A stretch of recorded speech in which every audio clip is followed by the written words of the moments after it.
Hi RVers, hi YouTube, RV Lady here, and update on the nursery. It is Fini. At least, you know, the stuff is quasi where it's supposed to be.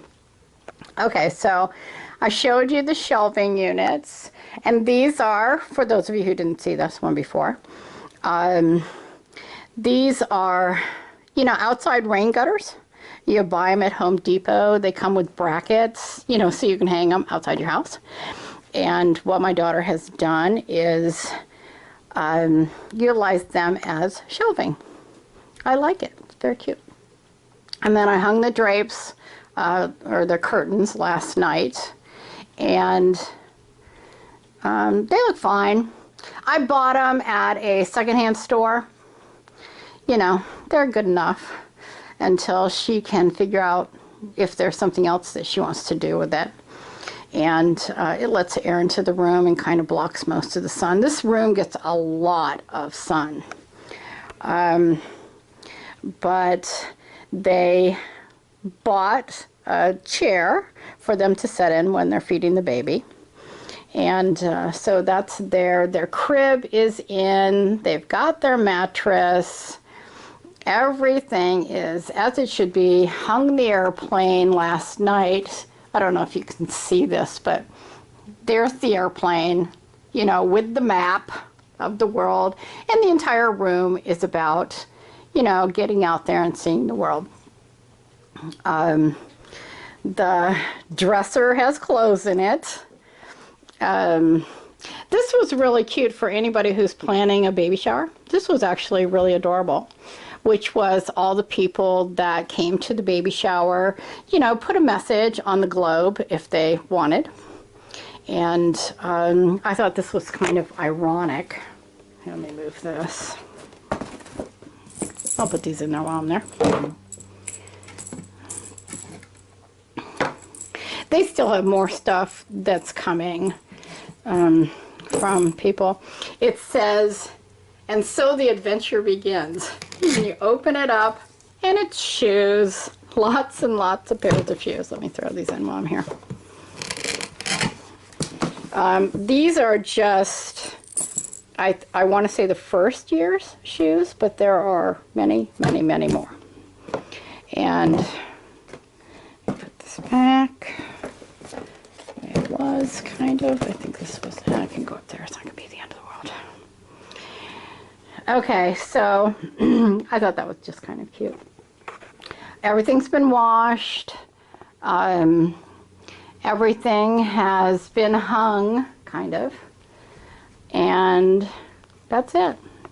That's still stuff that isn't opened, or she's just gotten, or. And then that's the stuff for when he is more like a toddler. This is her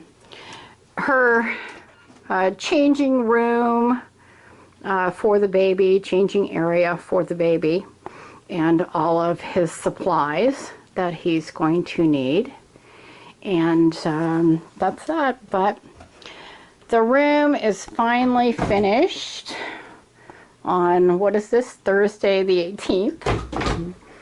And I am glad. I'm going to be taking off tomorrow to have a little RV adventure of my own, much, much, much needed. And there will be no RV Women Hangout on Sunday. And just so you all know that, until I can figure this out, there isn't going to be one. So they're postponed indefinitely. Back to the RVing front, I never did finish the story as to why the tank, and I discovered it is the black tank, was leaking. And I believe that I don't know, maybe overfilled it, and it's maybe got a hole on the top of it that lets the liquid drip out, because the bathroom is here someplace. This is where the access to the tanks is, right there. And the dripping seemed to be running uphill, mind you. So it must have been pretty full. And then down here, and then dripping out the hole where the hose comes out. And here's a funny story. Okay, so I went to a campground to dump the tanks on Sunday. We were on our way to go have dinner at the beach. So I stopped and dumped the tanks, and they really needed it because it just reeked. So I'm still looking for my cell phone. Okay, it's not there either.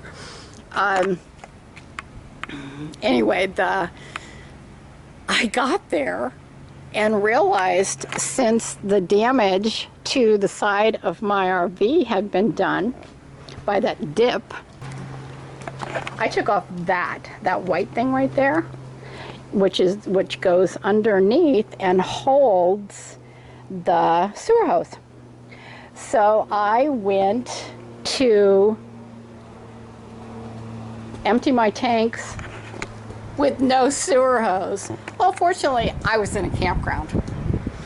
And so I just went to the RV spots that didn't have full hookup, but had RVs, you know, fully contained RVs on them, and asked to borrow a sewer hose.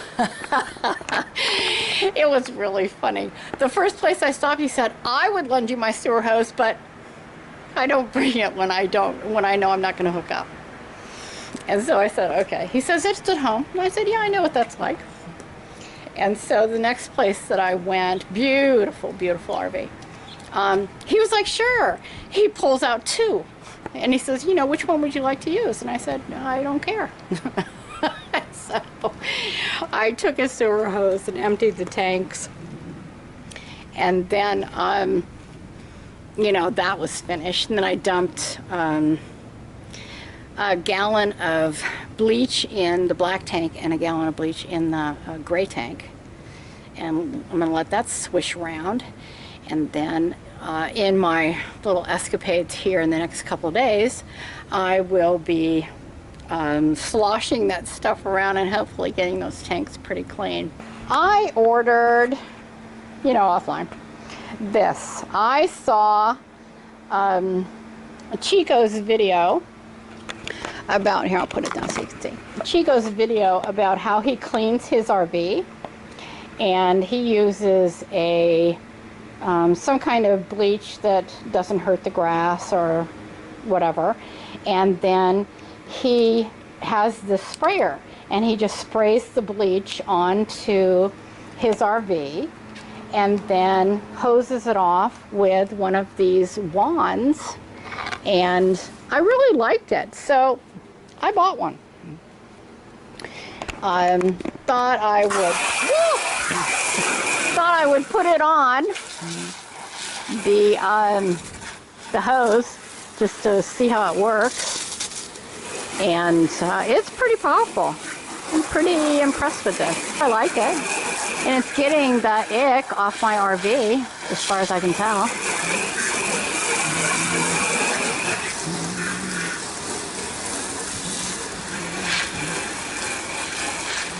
Yeah, it's a good thing. It was just a few dollars, like, I don't know, under 10.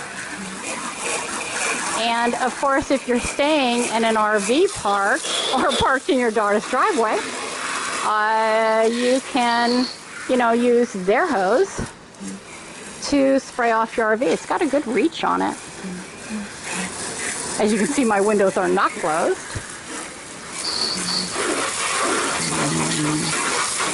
But I don't know, it does pretty good. I like it. Smile. Be brave. Bye.